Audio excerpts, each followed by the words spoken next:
Hey, what's up everybody and welcome back to the channel. I know I have been on hiatus and I'm trying to get my sea legs back. I'm trying to get back into the groove, get a good release schedule going on.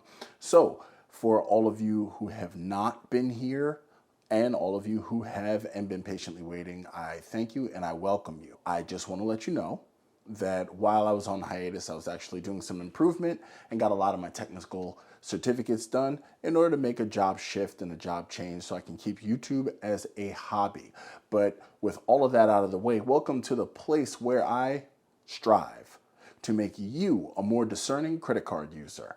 Because even though there's limited information out here, there's no reason why you can't be the best at using credit cards. You want to be the smartest person in the room, and I'm here to try to help make that happen. So what better way than to share some grown man perspectives? So I'm gonna let my co-star do her thing and we'll get into it. Welcome back to my dad's channel. If you're new here, make sure to click that like button and subscribe, and don't forget to share. So you'll hear me say a lot of things on these YouTubes. You will hear me say a lot of phrases that maybe sometimes warrant some explanation, but the fact that I'm just moving fast and breaking things and trying to figure things out, sometimes those explanations fall by the wayside. So I'm going to give you a window into some of my grown man thought processes, because let's just keep it real. I've been the CEO of Game for many years. Not the Game, but Game, my own personal corporation of grown ass man enterprises. So with that, you can get some of my thought processes down so maybe you can understand me better. First up, let's talk about a phrase that frankly I hate in the personal finance game, personal finance niche, and that is effective annual fee. I feel like effective annual fee has been tossed around as a marketing tool. It's something that will get people to click on your referral links because then they can get the same card that you have, because it is effectively not costing them as much as stated, or effectively it's going to pay them back. That is an absolute misnomer, and it's something that I don't use, even though I started out using it before I understood the game, and I hear other people use. Now, do I think that they're doing something, with ill intent? Maybe, maybe not. I'm gonna err on the maybe not side because it's just something that people do. People like to repeat after other people, especially if it sounds good. But the misnomer with effective annual fees, here's the explanation: it's only effective if you make use of it. Effect requires causality. That's how it works. You have to have a cause in order to have an effect. So if you have a card such as the Capital One Venture X and you want to tell people they have an effective annual fee of -$5, suppose they don't travel. And don't look at me like that, because a lot of people get these credit cards and they're not optimizers. They don't use them for what we use them for. Some of them literally get it to flex. I can't say that I have an American Express Platinum card and I have an effective negative annual fee, although the value that I've purchased by joining the membership of that card has far outpaced any annual fees I paid for it. I still paid the annual fees. And that's the whole thing. We still pay the annual fees. So effective or what? Suppose you lose your job. Suppose you die. I mean, that's sorry to sound a little dark there, but that is a thing. So effective annual fees as a selling point for a card doesn't really do much justice to the person thinking about the card, because no matter what, they get their money now. They get their money in today's dollars. And if you've been watching this channel, you know for a fact that one thing I take into account that many others don't is that inflation never turns off. It's always running. So the $695 that I pay in January, I'm sorry, not the $695, the almost $900 I pay for mine and the wife's cards in January for our Amex Platinum cards, that money is not worth the same after Christmas in December. That's just a fact of life. So all of these quote unquote effective annual fees, they're misnomers. Please watch out for that. Start thinking about how much value you are buying by being a member of that card's ecosystem. Better yet, if you have no annual fee cards, hey, look, you're not going to get a lot of high-flying stuff like us people who pay the annual fees, but there are a great many benefits of no annual fee cards, even much more than there were when I first started getting credit cards. You got some really nice no annual fee cards out here, and that's all upside, period. Just don't carry a balance. It's literally all upside. But if you do have annual fee cards, understand you are not paying an effective annual fee. You're just paying the annual fee. We cannot take into account that everyone will use 100% of the credits or 100% of the most valuable credits every single time like clockwork. People are complaining about Amex because they have to click a button. They literally have to do 2 mouse clicks. They complain about Amex, but they have no problem getting all these Ritz-Carlton cards and actually picking up the phone and talking to a real human in order to get an incidental credit for a flight that they may or may not take within the next 6 months. I don't make the rules to the game. I just literally watch the show go on. So those are my thoughts on it.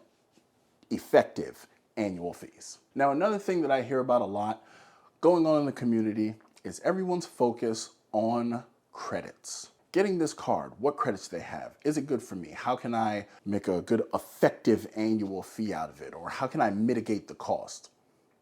I'm telling you right now, let's just break it down to brass tacks. If you are basing the lion's share of your credit card choices on credits and other perks as opposed to the multipliers, you're doing it wrong. That's it.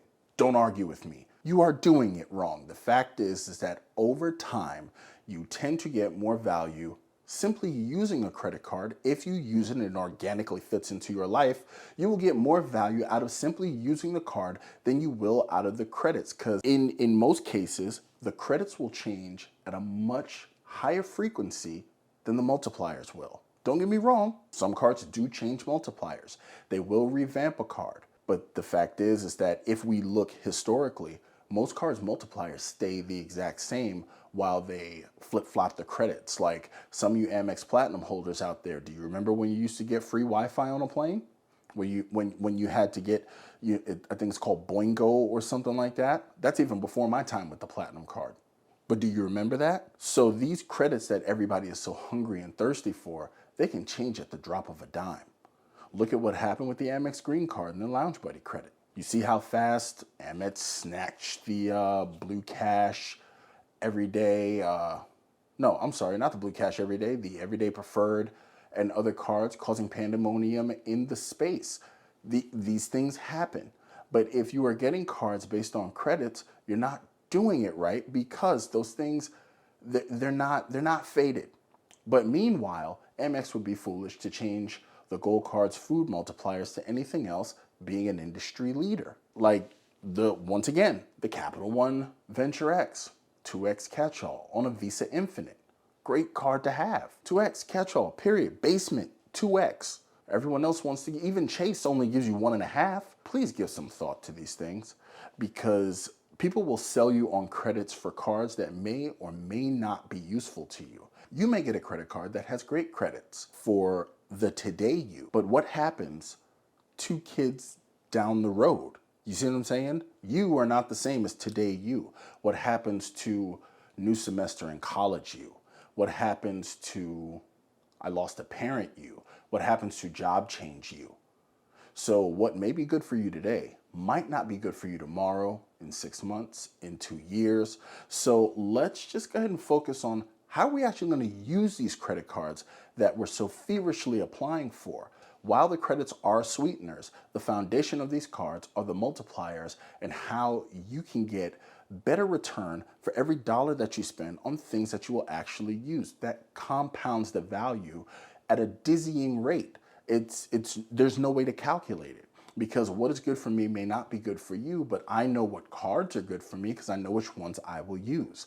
I need travel cards because I fly more than the average bear. So that 5X from American Express, for me, it's not 5X.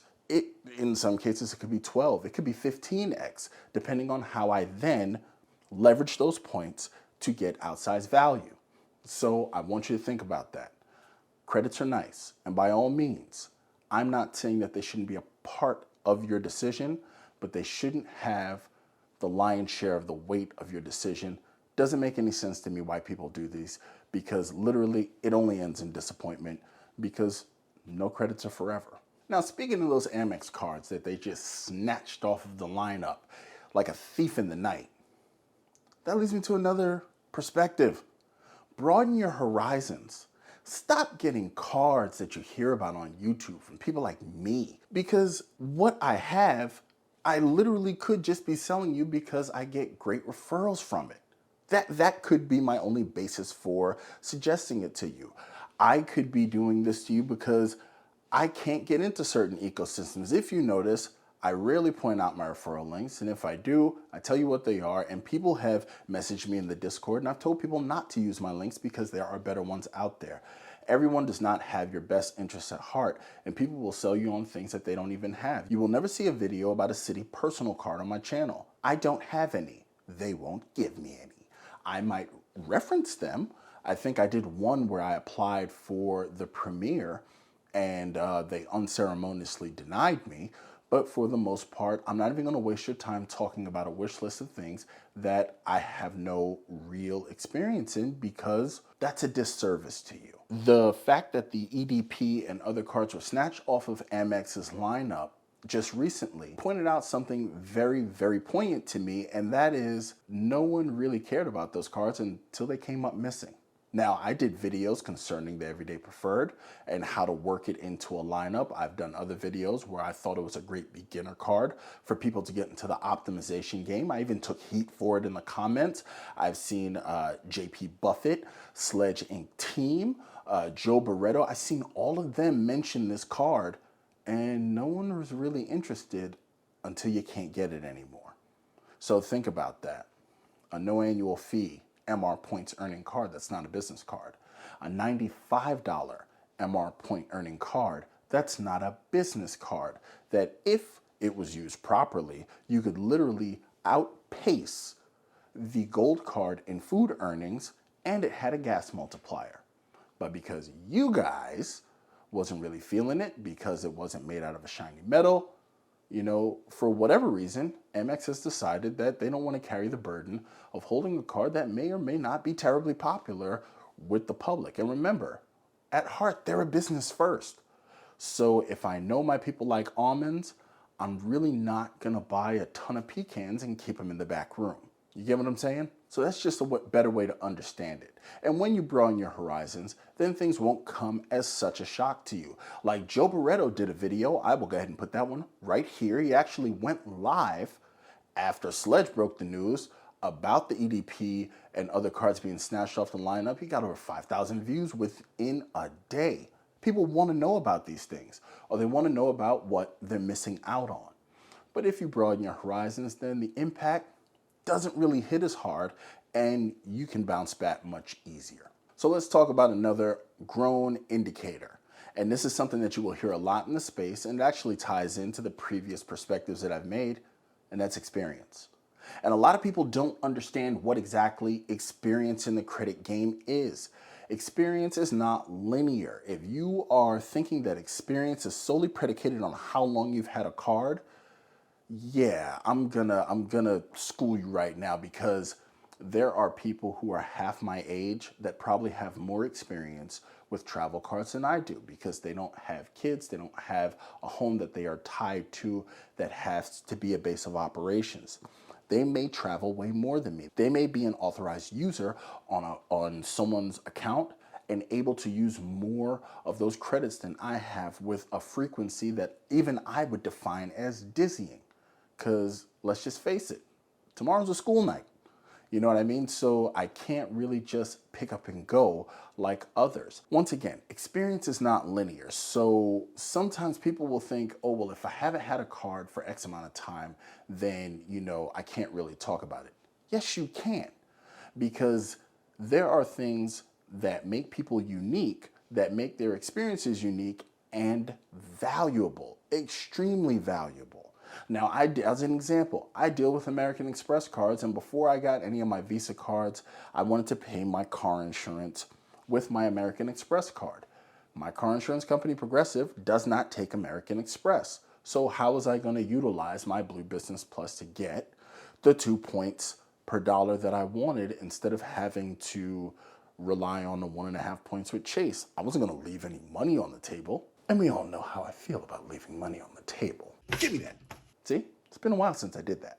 But in any case, I found that literally funding my PayPal with my Amex card gave me the 2 points. Progressive takes PayPal, bada bing, bada boom. I was home free and I got the value that I was looking for. So things like that didn't take me 20 years to figure out, just took a little research. You know what I mean? So to my young guys, I've already said, to my guys just beginning, you don't even have to be young. If you're 50 and you're just getting in the game, look, don't let your age block your blessing. Learn from people who are younger than you, who know more than you, because they're out there. In addition to that, to my people who read the pamphlets, I've said this on one of my very first perspectives. There's a place for you too, because sometimes it's TLDR. That's a thing. You know what I mean? People don't have time for that. I've even chucked pamphlets over my shoulder out of the excitement of getting a card, which wasn't the most responsible thing to do, but I was ready to accept the consequences. Jumbo, which we can't really jazz up, even though I can jazz you up with a lot of my experiences with the card. Yeah, that was agreements. We have purchasing stuff and some more letters and privacy. And there we go. So as a wrap up, where experience is concerned, look at the whole person, look at how they're using these cards, look at their story.